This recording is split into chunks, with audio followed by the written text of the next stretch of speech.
Honorable Ilyasar and my dear colleagues. I wanna embrace you with the Islamic greetings. That's Assalamu alaikum wa rahmatullahi wa barakatuh. Today me, Muhammad Umar, is going to deliver a lecture on differentiation between the plant tissue and animal tissue. First of all, thanks for Ilyasar for giving me such golden opportunity to stand in front of you and to deliver a lecture on tissue. Before directly proceeding on to the topic, that is differentiation between plant and animal tissue, you should be familiar with the concept that is tissue. Here I have written the definition of tissue. First of all, I will tell you the definition of tissue and then I will explain it point by point. Tissue may be defined as a group of similar or dissimilar cells having a common origin and that work coordinately to perform a particular function inside the body of a living organism. Tissue जानने से पहले आपको ये पता होना चाहिए कि cell क्या होती है, क्योंकि जो सेल्स ही जब मिलते हैं वही टिश्यू बनाते हैं। आपने इससे पहले चैप्टर में पढ़ा ही होगा कि सेल की definition. Cell is it is a structural and it is a functional unit of life. और ये बेसिक यूनिट ऑफ लाइफ मतलब कि ये लिविंग ऑर्गेनिज्म में जो बुनियादी जो यूनिट होती है, जिसके living organism on the fundamental unit जब हम बात करते हैं वो जो बने होते हैं लिविंग ऑर्गेनिज्म, वो सेल ही होती है। मैं आपको एक एग्जांपल से समझाता हूँ कि जब पहले एक ह्यूमन बीइंग या किसी दूसरे एनिमल या किसी प्लांट जो वो अराइज होता है, तो पहले आपने क्लास 8 में जो रिप्रोडक्शन इन एनिमल वो आपने पढ़ा ही होगा। मैं उसी के एग्जांपल के जरिए ये समझाऊंगा कि सेल कैसे बेसिक है। जब एक सुपरन सेल होती है मेल पेरेंट की और जब एक एग सेल होती है, वो दोनों सिंगल सेल्स होते हैं। जो मेल सुपरन होता है वो भी एक सिंगल सेल होती है, आपने पढ़ा ही होगा। मिलियंस ऑफ सुपरन जाते हैं इसमें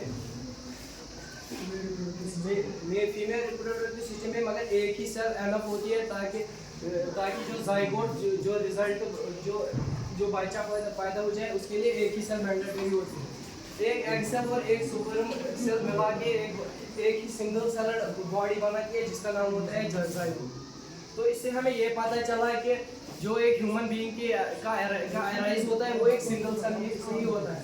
फिर जब फर्दर डेवलपमेंट होता है उस जाइगोट का, वो एम्ब्रियो बनाता है। वो जो स्टेजेस होते हैं उनमें ये जो सेल्स होते हैं वो सेल डिवीजन टेक प्लेस करता है। सेल जब डिवाइड होते हैं और फिर फोर्टस एक्सेट्रा बनता है, फाइनली एक बेबी जब बॉर्न होता है, फिर भी जो सेल्स होते हैं सेल डिवीजन वो टेक प्लेस करता है ताकि एक बॉडी जो एक ऑर्गेनिज्म की बॉडी होगी वो फंक्शन प्रॉपर्ली कर सकती है।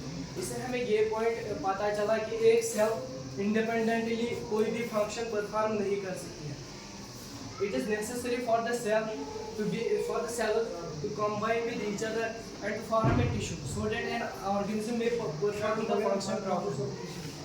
अब ये तो आपने समझा कि सेल से कैसे टिश्यू बनते हैं, और अब मैं आपको ये समझाऊंगा कि जब मैंने पॉइंट लिखा कि सिमिलर और डिसिमिलर सेल, इसका मतलब क्या होता है। या जो टिश्यू सेल बना जो सेल मिल के टिश्यू बनाते हैं, या तो वो सिमिलर हो सकते हैं या तो वो डिसिमिलर हो सकते हैं। मैं आपको एक एग्जांपल से ये समझाता हूँ कि हम ह्यूमन टिश्यू के ये एनिमल टिश्यू के एग्जांपल लेते हैं।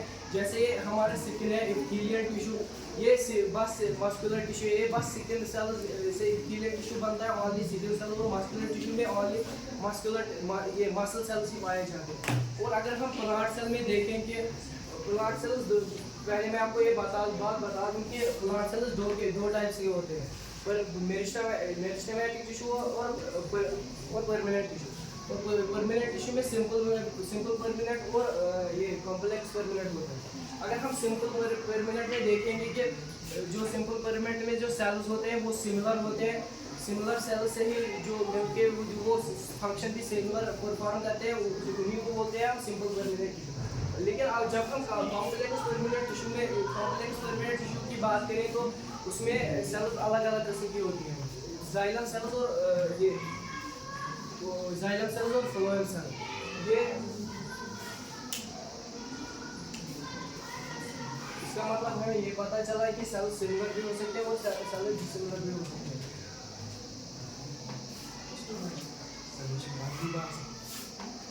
केस को बंद कर